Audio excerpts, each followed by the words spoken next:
तो फिल्म की शुरुआत रेमोना के फार्म हाउस को दिखाते हुए होती है, जहाँ वो अपनी बेटी और बेटे के साथ रहती है। रेमोना इस टाइम एक वीडियो देख रही थी, जिससे हमें पता चलता है कि रेमोना और उसके हस्बैंड ने बहुत प्यार से ही ये फार्म हाउस बनाया था और इसकी एक एक चीज को मैनेज किया था। रेमोना ये वीडियो देखकर दुखी थी क्योंकि उसके हस्बैंड की डेथ हो गई थी एक एक्सीडेंट में, जिस एक्सीडेंट में रेमोना की भी टांगे चली गई थी। इस एक्सीडेंट ने रेमोना को मेंटली भी बिल्कुल तोड़ के रख दिया था, यहाँ तक कि वो अपने घर और बच्चों पे भी सही से ध्यान नहीं दे पा रही थी, जिसकी वजह से उसके घर के हालात काफी खराब हो चुके थे। यहाँ तक कि घर का सारा छोटा बड़ा काम टेलर करता था। इसके बावजूद भी रेमोना का बिहेवियर इन लोगों के साथ सख्त रहता था। रेमोना रोज उठते ही बस एक चीज कहती है, गिव मी स्ट्रेंथ। जब वो कमरे से बाहर आती है तो देखती है कि टेलर ने ज्यादातर काम तो कर लिया था, लेकिन घर की बहुत सारी चीजें खत्म हो गई थी, घर में लाइट भी चली गई। इन सब बातों के दौरान अचानक से रेमोना नोटिस करती है कि उनके घर के यार्ड में कोई बैठा हुआ था। कोई लेडी थी जो अच्छी तरह ब्लैक कलर के किसी कपड़े से कवर्ड थी। इसे देखकर रेमोना डर गई। उसने अपने दोनों बच्चों को घर के अंदर रहने को कहा और खुद उससे पूछने के लिए गई कि वो यहाँ क्या कर रही है। वो इस लेडी को डराने के लिए ये भी कहती है कि अभी थोड़ी देर में मेरे हस्बैंड आने वाले हैं, अच्छा यही है कि तुम यहाँ से चली जाओ। लेकिन ये लेडी ये कहकर रेमोना को हैरान कर देती है कि तुम्हारे हस्बैंड मर चुके हैं, वो भी एक एक्सीडेंट में, और उसी एक्सीडेंट में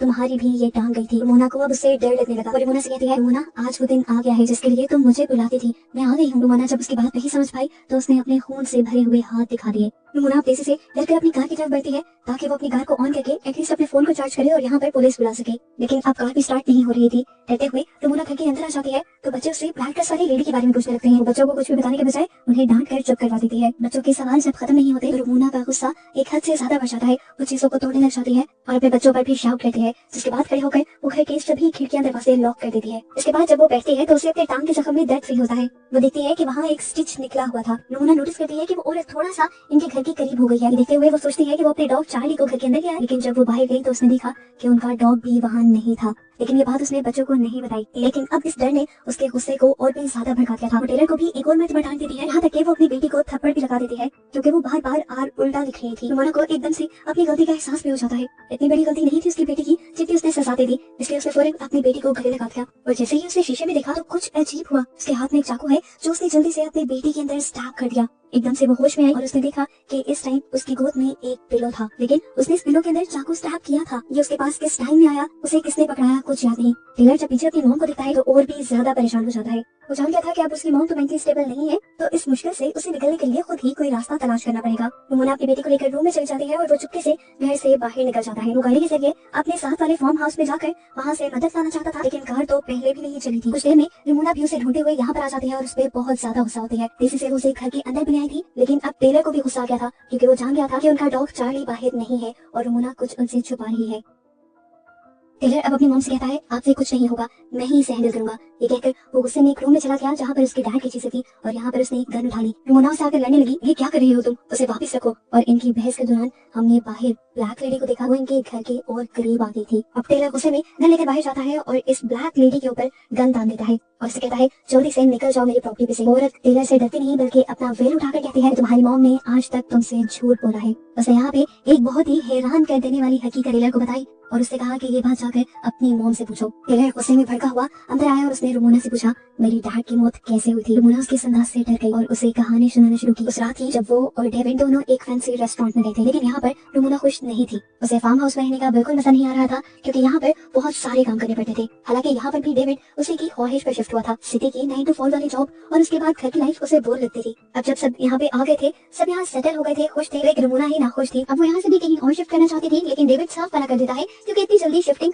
और सबका सेटल होना पॉसिबल ही नहीं। इनकी अच्छी खासी बहस होती है और ये लोग इसके बाद होटल से निकल जाते हैं। दिखाया जाता है कि डेविड नहीं बल्कि उस रात रेमोना ही कार ड्राइव कर रही थी। उसे अपने पीछे इसी ब्लैक लेडी का शैडो दिखाई दिया उस रात, जिसकी वजह से उसका ध्यान भटक गया और उनका एक्सीडेंट हो गया। हालांकि उसने तो बच्चों को ये झूठ बोल रखा था कि उस रात गाड़ी डेविड ड्राइव कर रहा था और उसी की वजह से एक्सीडेंट हुआ। टेलर ये हकीकत जानकर बहुत ज्यादा दुखी हो जाता है, टूट जाता है। उसके अंदर भी नेगेटिविटी ज्यादा होने लगती है और ऐसे बाहर बैठी हुई लेडी का असर इनके घर पे और ज्यादा होने लग जाता है। और इस दौरान हमें दिखाया गया कि इस लेडी का शैडो बड़ा होता जा रहा था। इस औरत के शैडो से बचने के लिए ये सब लोग एटिक में चले जाते हैं, लेकिन एटिक में भी वो ब्लैक लेडी अपने शैडो के जरिए रेमोना की छोटी बेटी को अपनी तरफ खींच लेती है। ये लोग उसे पकड़ते भी हैं, लेकिन वो लड़की तेजी से खींची जा रही थी। तब टेलर जल्दी से जाकर उस विंडो को ही ढक देता है जिसके जरिए वो ब्लैक लेडी रेमोना की बेटी को कंट्रोल कर रही थी। और विंडो को कवर करने के बाद उसकी बहन छूट जाती है, लेकिन इसके बाद भी वो एंटिटी खामोश नहीं बैठी थी। वो इनके घर की लाइट्स फ्लिकर करके इनके घर की चीजों को गिराकर इन्हें डराती है और फिर रेमोना पर हावी हो जाती है, उसे पोसेस कर लेती है। हावी होते हुए ऐसा सीन दिखाया जाता है जैसे रेमोना और ये एंटिटी एक साथ मिल गए हैं। वो एंटिटी अब रेमोना की बेटी को गले लगाती है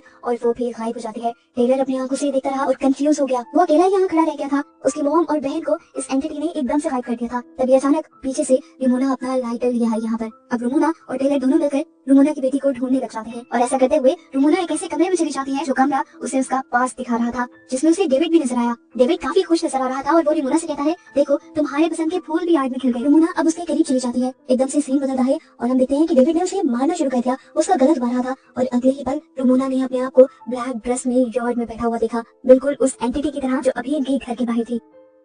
इस टाइम उसके सामने रुमोना का दूसरा वर्जन आया। ये वो सीन बन गया जब रुमोना पहली मर्तबा इस ब्लैक ड्रेस वाली लेडी से बात करने के लिए आई थी। यहाँ इस सीन में ब्लैक ड्रेस में बैठी हुई रुमोना अपने मुंह से वो ब्लैक कपड़ा, ब्लैक वेल हटाने लगती है और उसके सामने वाली रुमोना अजीब से तरीके से कहती है, वो दिन आ गया जिसका तुम्हें इंतजार था। सीन अब यहाँ से कट होता है और रुमोना दोबारा अपने आप को एटिक में देखती है जहाँ उसके दोनों बच्चे मौजूद थे। ये लोग वापस नीचे उतरते हैं तो उसके सामने वो ब्लैक ड्रेस वाली लेडी आ जाती है, जिसे देखकर रुमोना डर जाती है और उसके ऊपर गन तान देती है। ये लेडी कहती है, मैं खुद से यहाँ नहीं आई, तुमने मुझे बुलाया है। हर सुबह तुम उठ के कहती थी, गिव मी द स्ट्रेंथ। तुम अपने आप को अपनी जिंदगी को खत्म करने के लिए ताकत मानती थी और अब मैं तुम्हारे पास आ गई हूँ। यहाँ पर रुमोना अब इस लेडी के साथ अकेली रह जाती है। ये लेडी अब रुमोना को भड़काती है अपने आप को खत्म करने के लिए। वो उसकी गर्दन के ठीक नीचे बंदूक रख देती है और उसे चलाने को फोर्स करने लग जाती है। और अगले सीन में हम रुमोना को सही सलामत उसी रूम से बाहर निकलता हुआ देखते हैं। बच्चे पूछते हैं कि वो औरत कहाँ गई। रुमोना कहती है कि अब वो औरत यहाँ पे नहीं आएगी, मैंने उसे भगा दिया है और मैंने अपने अंदर इतनी हिम्मत पैदा कर भी ली है कि अगर वो अगली मर्तबा यहाँ आ भी गई तो मैं उससे लड़ पाऊंगी। ये लोग अब दोबारा घर के अंदर जाने के लिए बढ़ जाते हैं और इसी टाइम पे इनके घर की लाइट भी आ जाती है